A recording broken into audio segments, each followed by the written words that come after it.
Usually, if you live out of town, you're the type of person who likes a little peace and quiet. But these residents say life's been anything but tranquil after their street was turned into a makeshift rubbish dump. Stinking, rotting piles of rubbish. It's destroying the peace and quiet that we had. Now that the dumpers have come, we want out of here. This isn't a refuse station, it's a residential street in Austral on Sydney's western outskirts. Where does this rubbish come from? What suburbs? Everywhere. Liz and Jeff Dobe have lived at 9th Avenue for the last 25 years. Oh, Miss Maggie? Yes, Maggie, the resident magpie. They say things took a turn for the worse on the once quiet semi-rural street when a makeshift dump popped up without warning. We've seen rubbish going in and it's quite dramatic what's going in there. The bins have got a chain on the side of them and they go bang, bang, bang all the way down when they're going into the place. Every day they watch the skip bins coming and going, unloading truckloads of waste.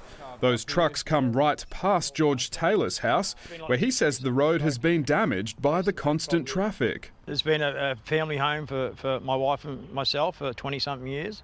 We've enjoyed it. It's a freedom, it's the environment. He says despite a complaint to the New South Wales Environmental Protection Authority, it's only getting worse.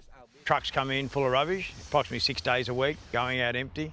So obviously down the road, some smells coming out of there. Some burnt smells. It's quite frustrating.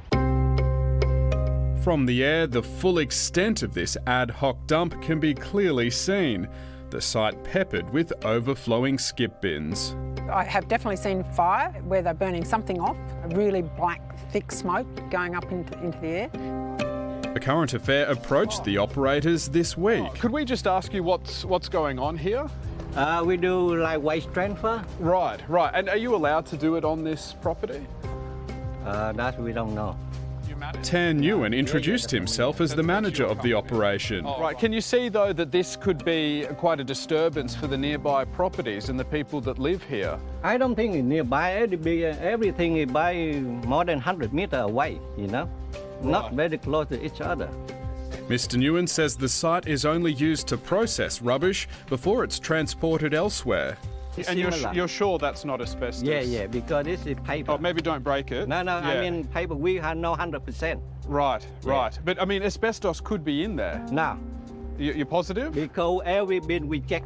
This is all a flood zone out here.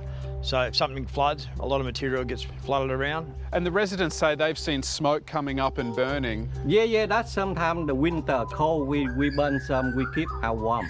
Of the rubbish? Yeah, no, from the timber.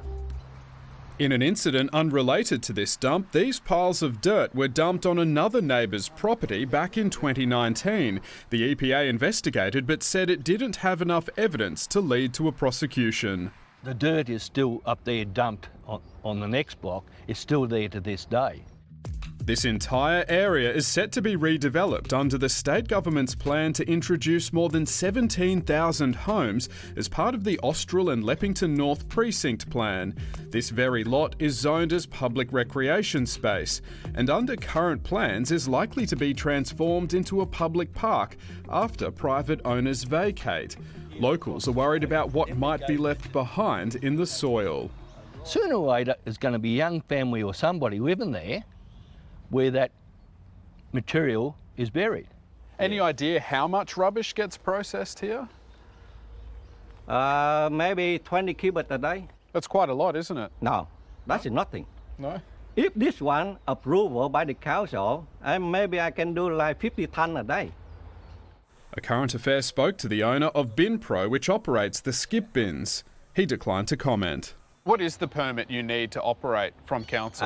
The permit is basically no one complain. Doesn't matter what you do. Just in case you missed that. What is the permit you need to operate from council? The permit is basically no one complain. Doesn't matter what you do. The EPA and Liverpool Council are now investigating after recently receiving a complaint. The EPA says a corporation unlawfully transporting or depositing waste can be fined up to $2 million and an individual up to $500,000. Down the end of the street, The residents of 9th Avenue are all expecting to leave in the next 18 months to make way for the new developments, but are disappointed their final months here will be soured by one stinking mess. We just want to do the right thing by everybody in the neighbourhood. Just live an honest, clean life. Yeah, a $2 million fine would send a message, wouldn't it? And the Environmental Protection Authority says it will inspect the site. We'll stay on the case.